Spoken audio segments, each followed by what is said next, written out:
Solapur news 24 मध्ये आपलं स्वागत आहे। आजच्या प्रमुख बातम्यांवर एक नजर टाकूया।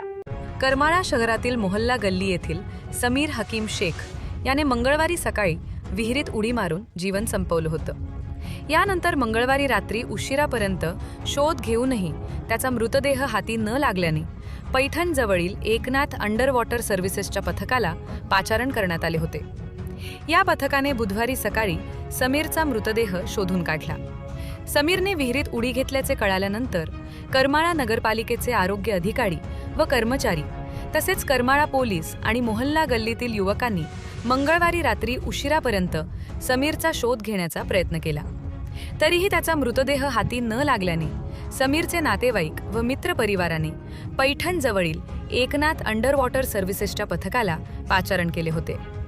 मंगळवारी रात्री करमाळ्यात पोहोचलेल्या या पथकाने बुधवारची सकाळ उजाडताच विहिरीत शोध घेऊन समीरचा मृतदेह अवघ्या 16 मिनिटात शोधून काढला। मृतदेह बाहेर काढताच नातेवाईक आणि मित्र परिवाराने एकच आक्रोश केला।